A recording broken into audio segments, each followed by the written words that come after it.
There was a man sent from God whose name was John. He came for testimony to bear witness to the light, that all might believe through him. He was not the light, but came to bear witness to the light. When the Jews sent priests and Levites from Jerusalem to ask him, "Who are you?" he confessed. He did not deny, but confessed. I am not the Christ. "What then? Are you Elijah? I am not. Are you the prophet?" No. "Who are you? Let us have an answer for those who sent us. What do you say about yourself?"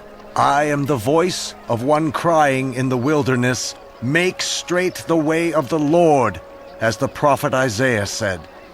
Now they had been sent from the Pharisees. "Then why are you baptizing, if you are neither the Christ, nor Elijah, nor the prophet?" I baptize with water, but among you stands one whom you do not know, even he who comes after me, the thong of whose sandal I am not worthy to untie. This took place in Bethany, beyond the Jordan, where John was baptizing.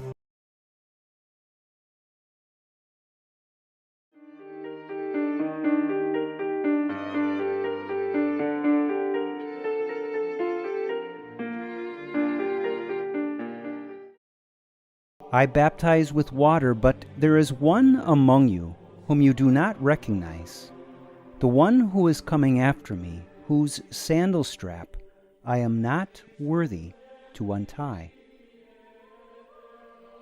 These are words of true humility and wisdom.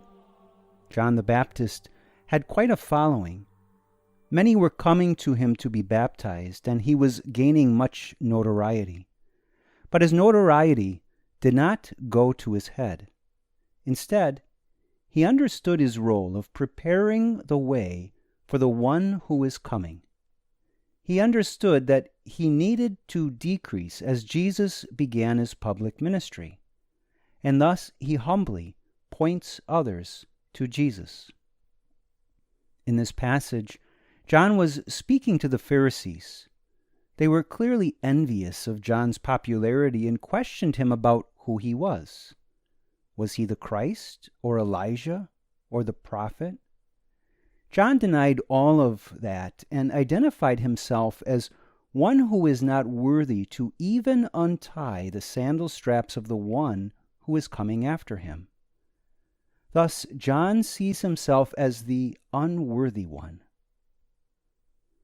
But it's this humility that makes John truly great.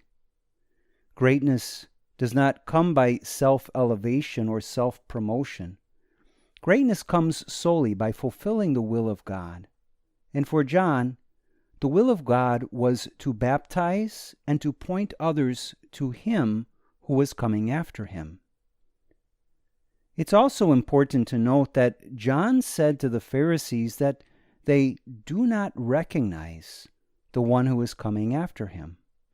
In other words, those who are filled with pride and self-righteousness are blind to the truth. They cannot see beyond themselves, which is an incredible lack of wisdom. Reflect today upon your calling to imitate these virtues of St. John the Baptist. Do you see your duty in life as one that is singularly focused upon putting your eyes on Christ and pointing others to him? Do you humbly recognize that it is Jesus who must increase and that you are nothing more than his unworthy servant? If you can seek to serve the will of God with complete humility, you also will be truly wise. And like through John, many will come to know Christ because of your holy service. Let us pray. Lord, fill me with true humility. May I know and believe with all my heart that I am unworthy of the incredible life of grace you have given to me.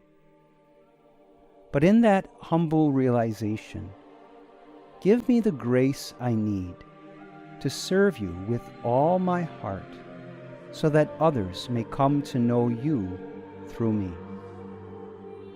Jesus, I trust in you.